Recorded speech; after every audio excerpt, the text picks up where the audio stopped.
My scales are starting to piss me off. They don't move. If you didn't know, I've been in a fat loss phase for the last couple of weeks. So here's a little progress update. These pictures are about a week and a half from each other. I can definitely feel the changes, but the scales ain't saying shit. Funny thing is, in the past, I used to see scale weight drop quite quickly. Now I've got muscle mass and I'm a little bit heavier. It actually drops a little bit slower. I'm also Marvin. That is Scouse translation for starving. Yes, of course, high volume foods and high protein are in my diet already, but this is a change. I sat on Instagram the other day looking at burrito tacos for about an hour. Though us coaches are so aware of what to expect in a fat loss phase, doesn't mean it ain't hard when we try and do it ourselves. We too also want to raid our cupboards at 9 o'clock at night. And I told myself when I was documenting this process, I would be super honest. So here's some honest truths about dieting. Number one is that the scales will surely piss you off. I would definitely recommend not using them as the only form of progress. When you step on the scales, you are weighing so much. Body fat, yes, but also your water retention, your muscle mass, the chicken and chips that you had the night before. Take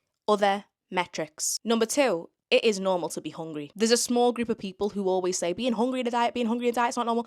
It is. What did you expect? You are having a lower calorie intake. And one thing no one talks about enough is the idea of sitting in hunger. It's a very uncomfortable feeling, but it does get easier. And number three, you've got to plan ahead. I went out for a meal last week and I'm going out for a meal this week. It's not until 2 days later, but I still have to plan my food around it. I still have to make positive choices when I'm eating out as well. You can have the things that you like and enjoy to the day. I will die on that rock. To this day! You still have to make small sacrifices and make choices that make sense. You feel the same way I do and you're nearly close to lobbing your scales out of the window. I've left some tips in the caption below. If you want to see my results in the next 8 weeks, hit that follow button.